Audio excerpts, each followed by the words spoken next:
Lorsque le premier cri retentit dans les couloirs étroits du donjon du château Tyrol, les gardes ne réagissent pas immédiatement. Le son était étouffé, comme si quelqu'un déchirait le tissu mouillé avec ses dents. Bientôt, l'un des soldats qui s'était approché de la porte de fer se mit à hurler à son tour. Le rapport du capitaine de la garde indique « La lampe de l'entrée a tremblé et une odeur difficile à décrire, un mélange de viande et de plumes en décomposition, s'est répandue à l'intérieur. » Lorsque la porte fut ouverte, l'un des courtisans gisait sans visage et l'empereur gisait silencieusement, à genoux, en se mordillant l'oreille. Frédéric Barberousse, l'ancien empereur du Saint-Empire romain germanique, est alors emprisonné depuis plus de 8 mois. Officiellement, on pense qu'il s'est noyé au passage de Séleucie.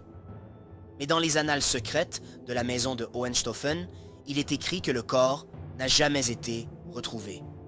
Des conspirateurs du cercle de la Ligue lombarde s'emparèrent de l'empereur et le transportèrent dans un château fort des Alpes. Sur ordre du légat du pape, il y est maintenu dans un isolement total. Pas de lumière, pas de livres, pas de lettres. Seulement des chaînes et 2 serviteurs qui changent tous les 3 jours. Les conditions de détention sont décrites dans les rapports des gardiens. La cellule était une pièce en pierre de 9 pas de long, avec une étroite ouverture. Humidité, moisissure, courant d'air permanent.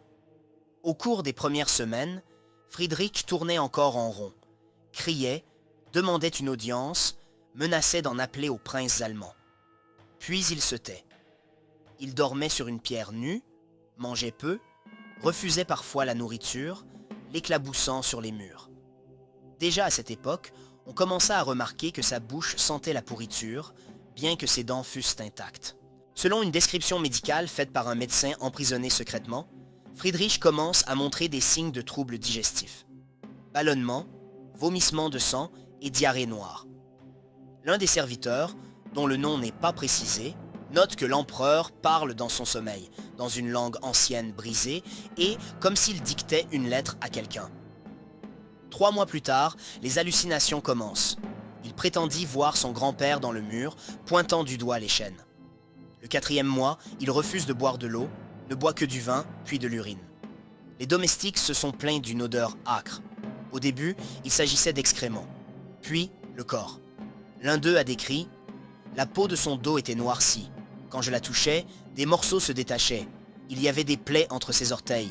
Il sentait l'animal mort. » Les médecins, appelés sur l'insistance du directeur, pratiquent une saignée. Une masse épaisse et sombre sort de la veine. L'empereur rit pendant l'opération. Le lendemain, il tente de s'arracher les ongles. Des conflits internes débutent au sein de la prison. Certains gardiens pensent que Friedrich devrait être libéré par compassion. D'autres pensent qu'il est possédé.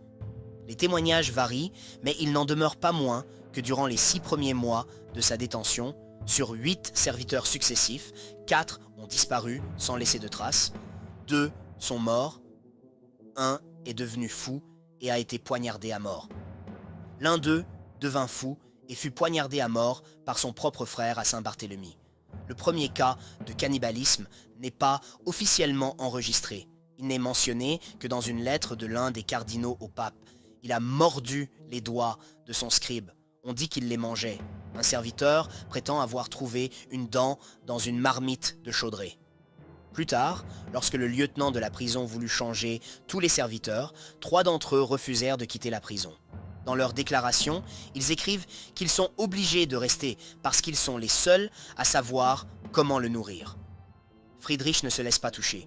Il grogne, se déshabille et s'assoit sur une pierre, couvert d'onguents qu'il prépare lui-même avec son propre sang, de l'huile et des herbes introduites clandestinement.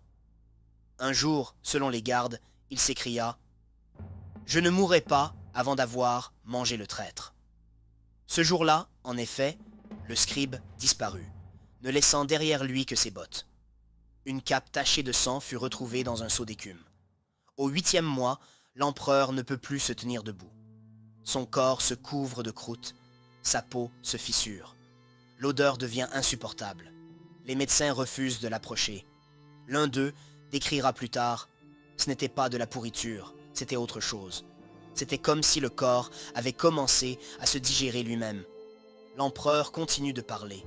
Il s'adresse à des conseillers invisibles, donne des ordres, rit. Il parle de nouvelles lois, de restaurer l'Empire, d'exécuter le pape. Dans les rapports conservés dans les archives de l'abbaye de Saint-Gall, on peut lire « Le bruit court que le vieil empereur est encore en vie, mais s'il est vivant, ce n'est pas un homme. C'est une voix dans l'humidité. » L'un des serviteurs affirme avoir entendu les chaînes s'entrechoquer toutes seules. Un autre, que la cellule sentait la viande, bien qu'aucune nourriture n'ait été apportée. Au début du 9e mois d'emprisonnement, 3 gardes et un scribe avaient disparu dans le cachot. Seul l'un d'entre eux fut retrouvé, un corps tuméfié dans le puits d'égout, sans langue, avec les ongles arrachés et une coupure sur la poitrine. Aucune instruction d'autopsie n'a été conservée. Le serviteur qui a découvert le corps s'est ensuite échappé en laissant une note. Il ne les mange pas. Ils viennent à lui d'eux-mêmes. Lors du concile sous l'égide du légat du pape, tenu à Padoue, la question de la détention secrète de Barberousse est soulevée dans un cercle restreint. Le légat propose de liquider l'empereur par empoisonnement. Le cardinal Di Monte, qui assistait à la discussion, déclara « S'il mange la chair de l'homme, c'est qu'il n'y a pas d'autre solution. S'il mange la chair des chrétiens, le poison est déjà à l'intérieur. Celui qui est capable d'avaler le sien avalera la mort. » La décision est reportée. Pendant ce temps, à l'intérieur du château Tyrol, la situation se dégrade. L'un des jeunes gardiens, Lorenz Scheidel, raconte « Nous n'entrons plus, nous l'entendons chuchoter, comme s'il venait de partout, et la porte est fermée. La nuit, selon des témoins oculaires, de la vapeur chaude s'échappait de la meurtrière de la cellule. Le matin, la pierre autour du château était recouverte d'une pellicule collante qui faisait fuir les insectes. Une fissure en forme de croix est apparue sur le mur nord. Friedrich a continué à vivre. D'après le recensement, aucune nourriture n'a été livrée à la cellule depuis le 27e jour du 9e mois.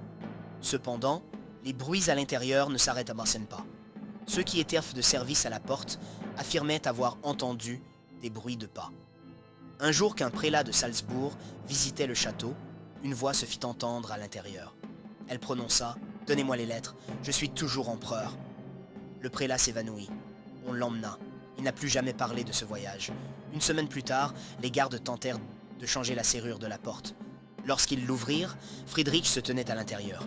Il était complètement nu, sa peau était couverte d'excroissance. Il lui manquait un œil. Il tenait un os, probablement un fémur. Derrière lui se trouvaient les restes de 3 hommes, triés dans des sacs. De l'un d'eux, il ne reste que la mâchoire inférieure. L'empereur observe en silence jusqu'à ce que la porte soit claquée. L'information est transmise à Mayence. Le chancelier propose de détruire tous les documents et d'hypothéquer le château. Le rapport, qui porte la mention « réservé au cercle ecclésiastique », indique « Sa chair ne se dessèche pas. Ses yeux sont encore vivants. Il a mangé la chair de ceux qui ont essayé de le libérer. Il ne réclame plus de nourriture, seulement des papiers, seulement du pouvoir. » Les proches du pape commencent à soupçonner que le corps de l'empereur n'obéit pas aux lois de la décomposition. Des reliques religieuses sont envoyées au Tyrol. Croix calcinées, reliques, vases d'eau consacrée. Tout cela est laissé à l'entrée du cachot. L'un des ministres qui avait laissé la croix mourut plus tard dans la fièvre.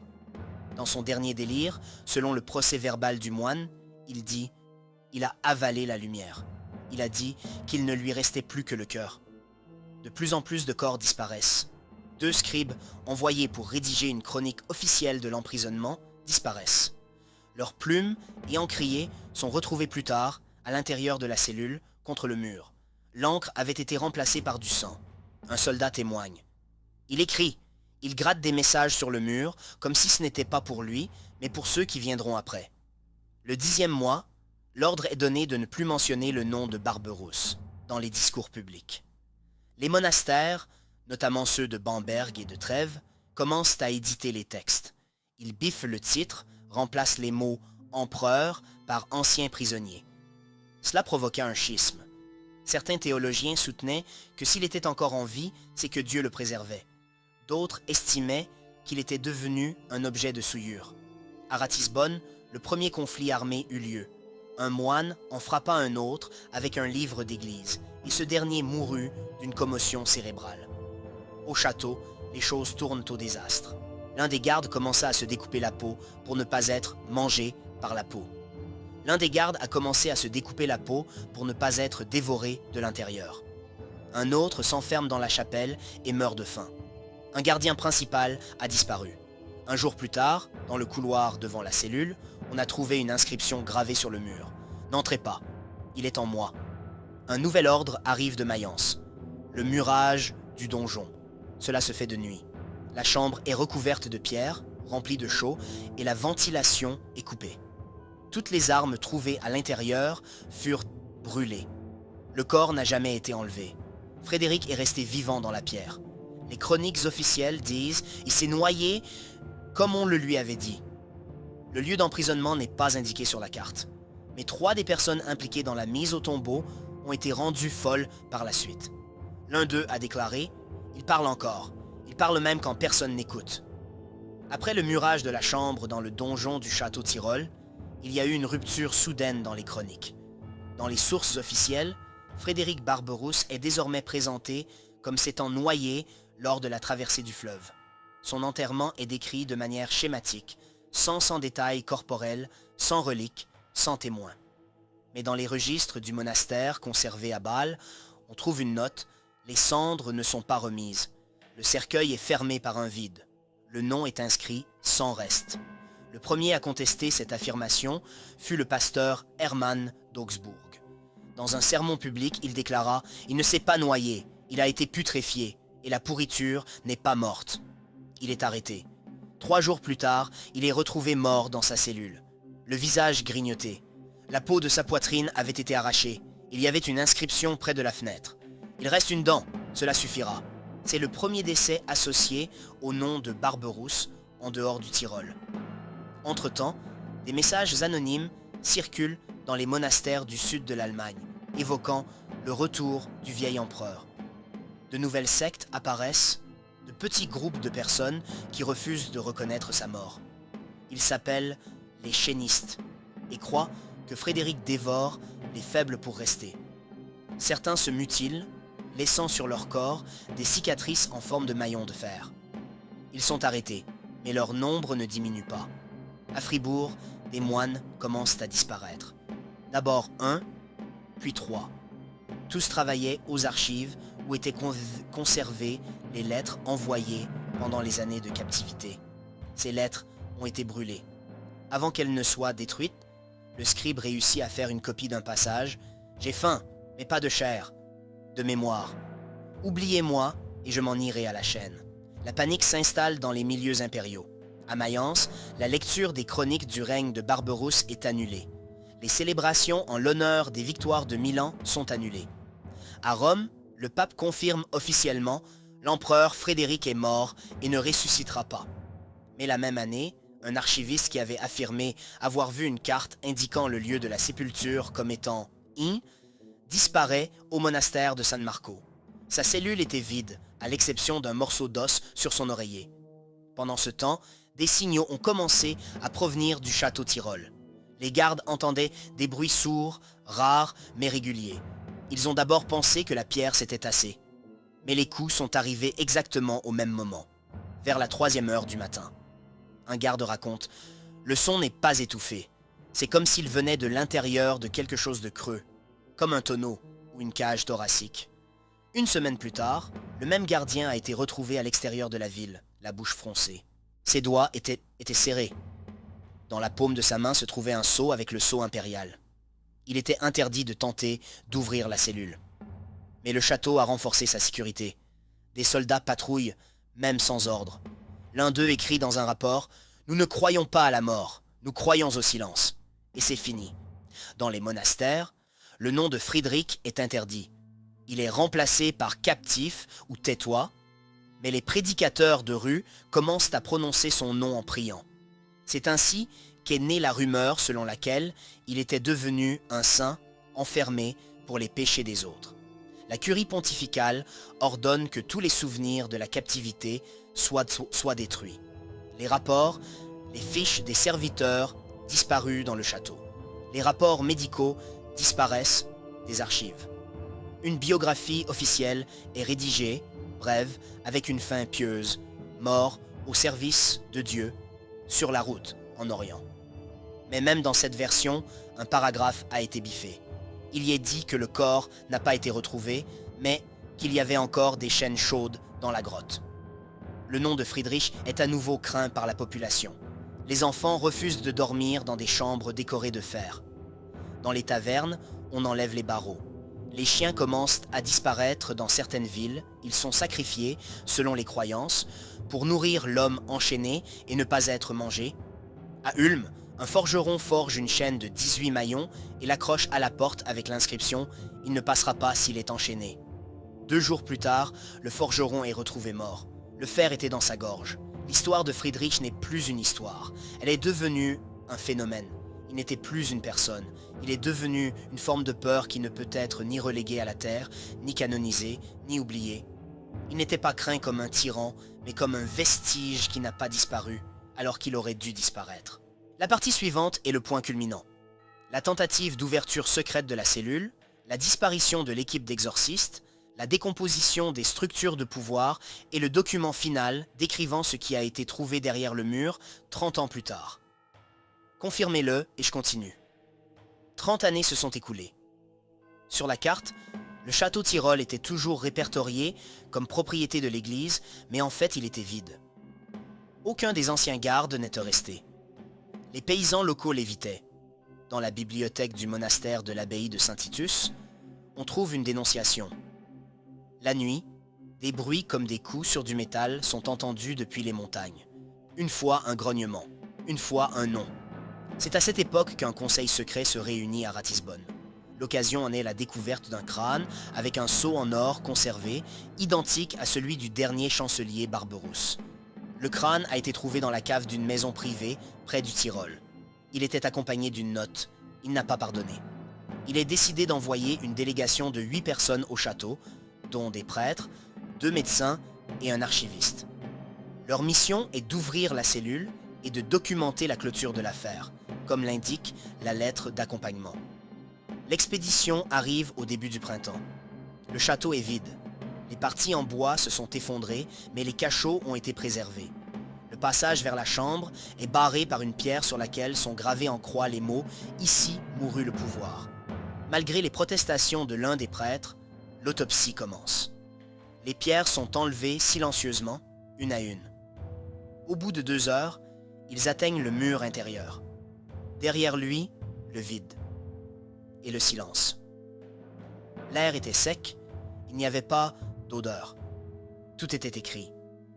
Sur un parchemin retrouvé dans les archives personnelles du moine Augustin, on peut lire « Le mur était creux. Derrière, il y avait une pièce sombre, sans fenêtre. Au centre, une marque de corps. Pas de peau. Les os sont partiellement conservés. Le visage est tourné vers le sol. À la place de la langue, une chaîne de fer soudée à la mâchoire. Des traces de griffes sur les murs. Mais pas vers l'extérieur, à l'intérieur. En s'approchant du corps, l'un des prêtres a perdu connaissance. L'autre s'est arraché un ongle. Plus tard, il a déclaré « Il regardait, mais il n'y avait pas Dieu ». L'archiviste a constaté que le corps était non décomposé, mais non vivant.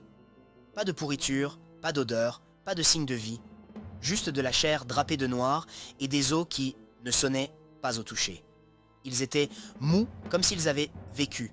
Un médecin a pratiqué une incision dans la cage thoracique. Sous la peau, un liquide chaud, semblable au sang, mais épais comme du goudron, perlait encore. L'un des participants l'a touché. Il a eu de la fièvre. Il meurt 2 jours plus tard. Les archives de l'expédition ont disparu la même année. Seule une note subsiste dans les chroniques, vérifiée, fermée. Mais selon les moines revenus de l'expédition, l'un d'entre eux n'a pas parlé jusqu'à la fin de sa vie. Seule la phrase suivante a été écrite. « Il a mangé pour rester. Nous l'avons libéré. » Après l'autopsie, des disparitions ont commencé à se produire autour du Tyrol. La première à disparaître est une servante qui porte de l'eau aux membres de l'expédition. Puis un messager. 1 mois plus tard, un bébé sans yeux ni bouche a été retrouvé dans un village.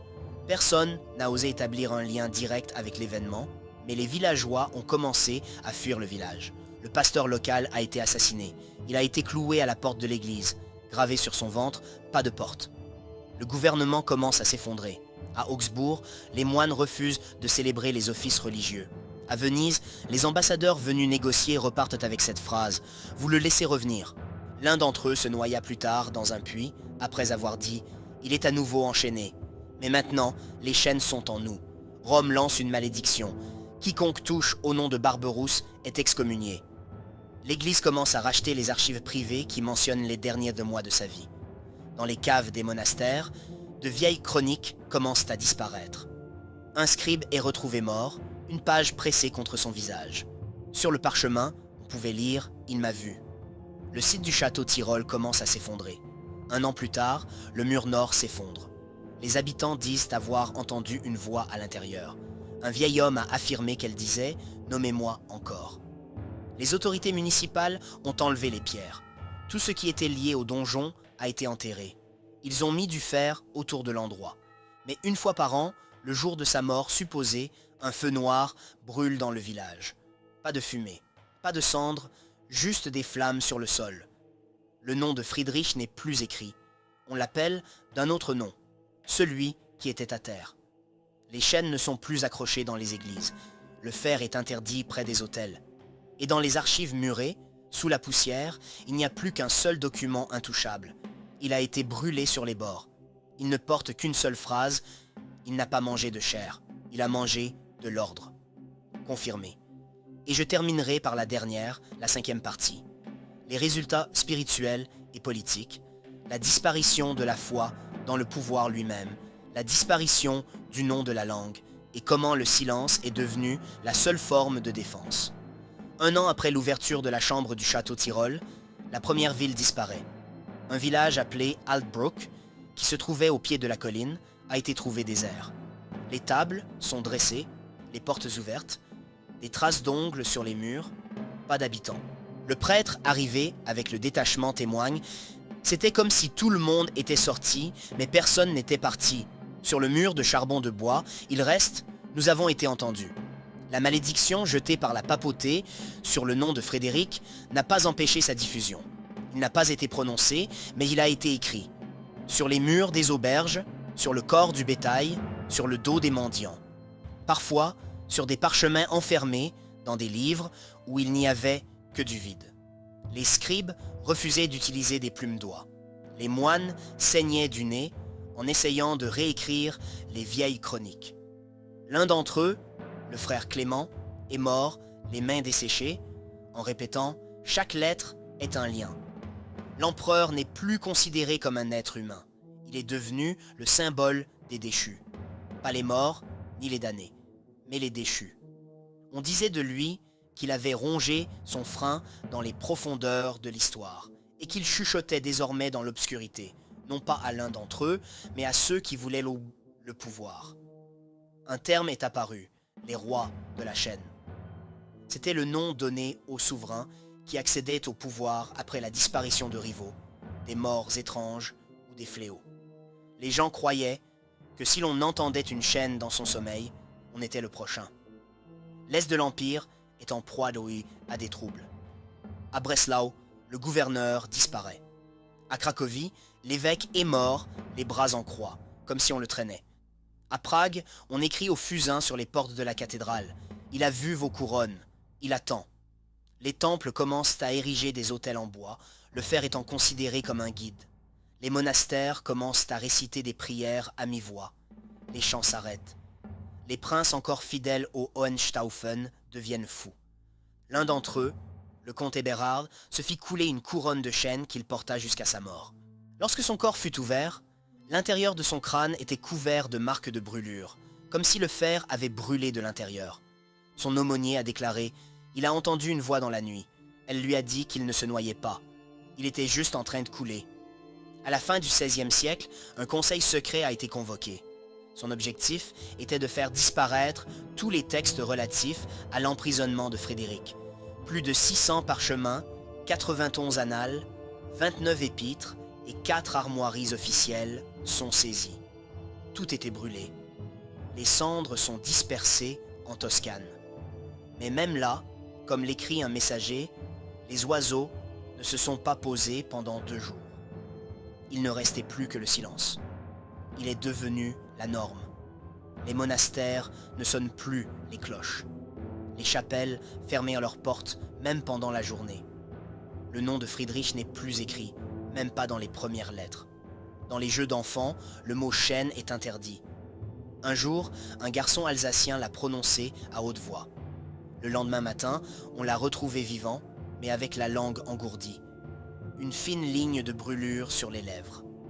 C'est ainsi que le pouvoir a fini par perdre sa voix. La peur du nom, qui ne disparaissait pas, mais se refermait sur le monde, devint plus forte que la peur de la mort. Les prêtres ont prié pour le silence.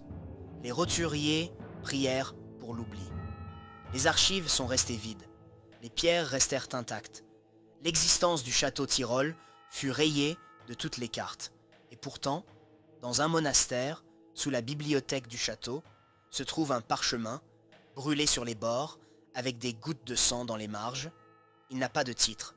Il comporte 23 lignes. La dernière dit « Ce n'était pas un dragon, ce n'était pas un saint, ce n'était pas un homme. Il était ce que nous appelions le pouvoir. Nous l'avons nourri pour nous-mêmes. » Depuis lors et jusqu'à ce jour, lorsque le cœur de l'Église se tait et que les bougies s'éteignent sans un souffle, personne n'élève la voix. Car dans le silence même, la chaîne vit encore. Et si vous la nommez, elle répondra.